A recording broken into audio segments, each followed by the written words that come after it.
ರೀಸೆಂಟಾಗಿ ಕೊರೋನಾ ಬಂತು. ಅದನ್ನು ಕಂಡುಹಿಡಿಯೋಕ್ಕೆ ಟೈಮ್ ಬೇಕಾಗಿತ್ತು ಸ್ವಲ್ಪ. ಅದಾದಮೇಲೆ ಎಷ್ಟೋ ಜನಕ್ಕೆ ಸಾವಾಯಿತು. ಕೆಲವು ಜನೊಬ್ಬರು ಹೇಗೆ ಅಂದರೆ ಡಿನೈಯಲಲ್ಲಿದ್ದರು. ಅಯ್ಯೋ ಕೊರೋನಾ ಅಂತ ಏನಿಲ್ಲ ರೀ, ಸುಮ್ಮನೆ ಎಲ್ಲ ಏನೋ ಮಾತು ಹಬ್ಬಿಸ್ಬಿಟ್ಟು ಓಡಾಡ್ತಿದ್ದಾರೆ ಅಂತ. ಆದರೆ ಸತ್ಯ ಆಗೇನೋ ಕರೋನಾ ಅನ್ನೋದು ಒಂದು ಕಾಯಿಲೆ, ಅದೊಂದು ರೋಗ. ಸೊ ಏನೋ ಇಲ್ಲ ಅಂತ ಹೇಳಾಕ್ಷಣ ನಮಗೆ ಗೋಚರ ಆಗದಿರೋದ್ರಿಂದ ಅದನ್ನಿಲ್ಲ ಅಂತ ಹೇಳೋಕ್ಕಾಗಲ್ಲ, ಅದು ಸತ್ಯವಾಗಿದೆ ಅಂತಾನೆ. ತುಂಬ ಜನ ವ್ಯಾಕ್ಸಿನ್ ತಗೊಳ್ಳೋಕ್ಕೂ ರೆಡಿ ಇರಲಿಲ್ಲ. ಹೌದು, ಇದೆಲ್ಲ ಸುಳ್ಳು ಅಂತ ಹೇಳ್ಕೊಂಡು ಓಡಾಡ್ಕೊಂಡಿದ್ರು. ಮೊದಲನೇದಾಗಿ ಆ ವಿಜ್ಞಾನ ಅನ್ನೋ ಪದ ಇದೆಯಲ್ಲ, ಅದು ನೀವು ಹೇಳ್ದಂಗೆ ರಿಪೀಟಬಿಲಿಟಿ ಇರಬೇಕು, ಡೆಮಾನ್ಸ್ಟ್ರೇಟೆಡ್ ರಿಸಲ್ಟ್ಸ್ ಇರಬೇಕು, and it should have commonality. ಆ ವಿಷಯ ತೊಗೊಂತು ಅಂದರೆ ಈ ಮುದ್ರಾ ವಿದ್ಯೆ ಏನಿದೆ ಅದು ಬಂದು ನಮ್ಮ ವೈದಿಕ ಶಾಸ್ತ್ರದಿಂದ ಬಂದಿರುವಂಥದ್ದು, ಋಷಿಮುನಿಗಳಿಂದ.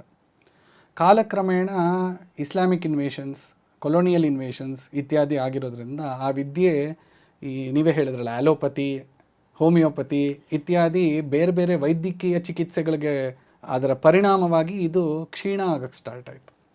ಕ್ಷೀಣ ಆಗ್ತಾ ಆಗ್ತಾ ಏನಾಗುತ್ತೆ, ಯಾವುದೋ ಒಂದು ವಿದ್ಯೆ ಕ್ಷೀಣ ಆದಾಗ ಅದರ ಮೇಲೆ ಆಸಕ್ತಿ ಹೋಗ್ಬಿಡುತ್ತೆ. ಯಾಕೆ ಅದು ಕ್ಷೀಣ ಆಯಿತು? ಅದರಿಂದ ಆರ್ಥಿಕವಾಗಿ ಇವ್ರಿಗೆ ಏನು ಲಾಭ ಬರೋಕ್ಕೆ ಆಗಲಿಲ್ಲ. ಮತ್ತು ಅದು ಹೇಗೆ ಅಂದರೆ ಅದರ ಒಂದು ಪರಿಣಾಮ ಸ್ವಲ್ಪ ನಿಧಾನ.